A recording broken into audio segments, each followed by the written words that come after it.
జై ఆదివాసీ.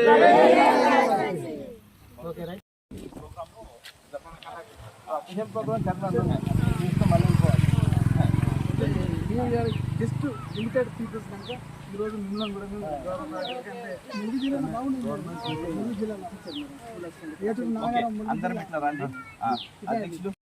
ఆదివాసీ ఐక్యత, ఆదివాసుల ఐక్యత, ఆదివాసీ ప్రపంచ దినోత్సవం, ఆదివాసీ సంస్కృతి, ఆదివాసీ హక్కులు. జై ఆదివాసీ. అందరికీ నమస్కారం. ఇక్కడ వచ్చిన సర్పంచ్ వెంకటేశ్వరపల్లి సర్పంచ్ గారికి, ఇక్కడ ఉన్న పెద్దలందరికీ, ఇక్కడ ఉన్న మన ఆదివాసీలందరికీ నమస్కారం తెలియజేస్తున్నాను. మనం ఈ రోజు అంతర్జాతీయ ఆదివాసుల దినోత్సవాన్ని మనం జరుపుకుంటున్నాము. మనం ముందుగా ఆదివాసుల గురించి మాట్లాడుకుంటే వాళ్ళ ఐక్యత గురించి మాట్లాడుకోవాలి. మనం ఒక ఐక్యత అన్నది మనము పాటించినట్లయితే మనం దేనిలోనైనా విజయం సాధించవచ్చు. మెయిన్ గా చూసుకుంటే కొమరం భీమ్ గారి నుంచి చూసుకున్నట్లయితే వాళ్ళది చరిత్ర మనం ఇప్పటికీ చదువుకున్న మనలో ఒక ధైర్యం, ఒక స్ఫూర్తి వస్తుంది. అది కేవలం పాఠ్యాంశాలకు కాదు, మన నిజ జీవితంలో కూడా వాళ్ళని స్ఫూర్తిగా తీసుకోవాలి.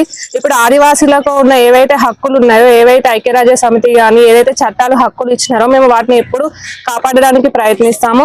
ఇప్పుడు వస్తున్న మనకి నోటిఫికేషన్ లో కూడా మనకి రిజర్వేషన్స్ ఉన్నవి. సో మీకు అంటే ఇక్కడ ఉన్న ఈ మండలంలో ఉన్న ప్రజలకు ఎవరైనా చదువుకోవాలి ఆ నోటిఫికేషన్ లో అప్లై చేసుకుంటే నా వంతు సహకారం నేను అందిస్తాను.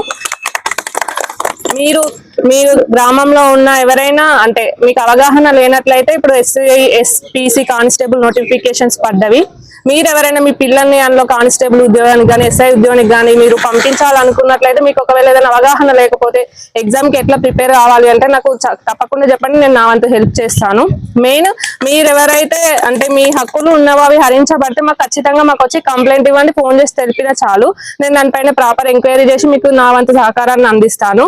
మెయిన్ గా ఇది మాకు ఒక మంచి ఈ రోజు పార్టిసిపేట్ చేయడం అనేది నాకు చాలా సంతోషంగా ఉంది. Hi, this is Neha Shetty. Please subscribe to GK News. Hi everybody, subscribe to GK News.